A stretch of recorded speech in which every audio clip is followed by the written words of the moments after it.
In 1985, Jack Thompson created a legendary Logie moment when the party atmosphere got to him and the little bloke he just won went flying. Whoa. Thank you very much. Yes. You'll be pleased to know that when it hit the ground, it stayed together. It's really solid.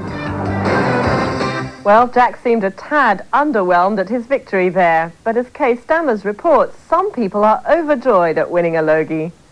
It doesn't matter how long you've been in this business, you never get rid of that knot in the stomach that when you're sitting here thinking, oh yeah, oh no, oh yeah, no. You figure you've got a chance, but you always, it's like every award show, you're sitting there nervously sort of gripping the seat and biting your lip and sort of hoping in one sense it'll be you, and then another saying, oh, I hope it's not me because I'll have to make a speech. Of course, you're guessing all the time, aren't you? I mean, you might feel a bit confident that you're going to get it, but at the same time, there's that little voice in the back of your mind saying, don't get too carried away. You think you may have a chance, but that's all. But when your name comes out, great. The winner is Donnelly. Rowena Wallace. Bert Newton. Although the Gold Logie is said to be awarded to the most popular personality on television, and there are tens of thousands of votes sent in, it must be remembered that the voters are limited to TV Week readers. And in the old days, even the public vote categories were subject to a final okay by the official judges. We could have a look at it all and say, well, this doesn't compute. I mean, one year there was a certain lady who had a program mid-morning on one of the Melbourne stations. She was only seen in Melbourne, and she got umpteen thousand votes for the Gold Logie, which is quite absurd. And we realised that she and all the mates had gone around and they've got some newsagent friends and got thousands of TV weeks and filled in the forms. So, of course, we had to, you couldn't really go with it. I mean, we would look pretty stupid. And the next day, the Melbourne newspaper, the Sunday Observer, came up with a big poster saying Logie's rigged, because she went along to the newspaper and said, hey, I got all these votes and they didn't count them. So when people ask me, did we ever rig the Logies, I can answer truthfully, yes, but we rigged them the right way. But that was before the age of computers, and according to reigning TV editor Laurie Masterson, there's no hanky-panky now. As far as the viewers' votes are concerned, they come in on coupons, as you know, which are published in TV Week. They're counted here by computer. It's all done under fairly strict security, and you know, there's nobody up there putting votes on another pile to give somebody else a go or anything like that. I'd like to thank TV Week. Gosh, might even get a cover out of this. The sad irony is that a Gold Logie winner one year can be out of work the next. Maybe it's the kiss of death. I don't know.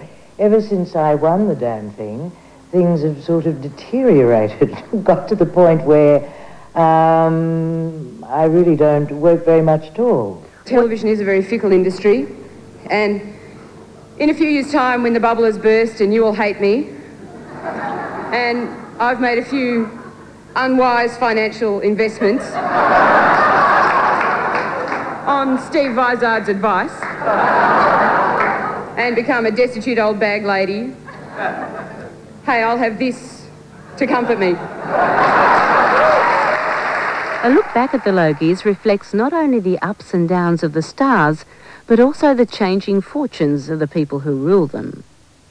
I'm actually panning now to see if my new boss is here. Is Mr. Skase here this evening? Is he here? Really? Oh, lovely. It's nice to see you, sir. I'm used to having bosses attend my Logie presentations. Kerry used to sit there and play cards with Chapel quite often. Just a little background. The last time I did the Logies, actually, it was for the Channel 7 network in 1989.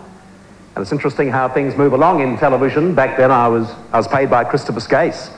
Matter of fact, I think I was the last person to be paid by Christopher Skase back in 1989. Last year, it was Ray Martin who won gold. And this year? I'm the only person who knows. Well, if you didn't bother filling in a coupon, here's your chance to tell us instantly whether you agree with TV Week readers in our Gold Logie phone poll. Tell us who really should win out of this bunch. If Deiter Brummer's home and away antics made the sun shine for you, phone 0055 60256. If you liked Ray Martin at midday and occasionally mid-evening, phone 0055 60257. If Daryl Somers made you sit up and say, hey, hey, phone 0055 602 58. Or if you found Gary Sweet's police rescue work arresting, phone 0055 602 59. And if you missed those numbers, we'll give you one more look at them in a minute. On Monday night, we'll bring you the results and see whether the TV Week readers made the right choice. And John Hanrahan will bring you this year's behind-the-scenes Logie stories from Melbourne's World Congress Centre. And who else could we leave you with to rate the contenders in this year's big Gold Logie race than H.G. Nelson and rampaging Roy Slavin?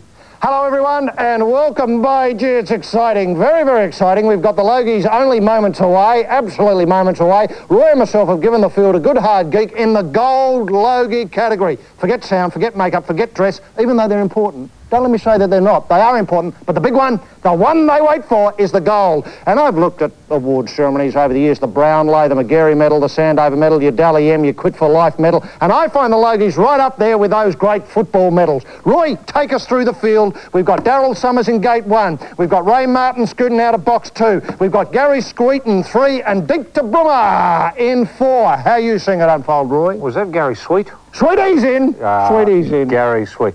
I love the Logies, I always have done, much as you have. You've got to put the Logies in perspective. The Logies are based on readership of a magazine nobody reads, i.e. TV Week. So you need only a handful of votes really to come out on top in the end. It does disappoint me that Scott Michelson hasn't been nominated this year. And Clive Hale. And Clive Hale hasn't been nominated. And what has Ann Sanders got to do to get a nomination? In fact, what's a bloke got to do? Well, I mean, sorry, what's a woman got to do to be nominated for Gold Logie, apart from Yana, who, of course, has won many, many, many, many times? And John Burgess. What has John Burgess got to do? I ask you. My tip is Ray, mainly because of, what was it, Top Sorts and Great Blokes? That alone gave him my nomination, because I buy a magazine, or I buy heaps of the magazines, just fill in Ray.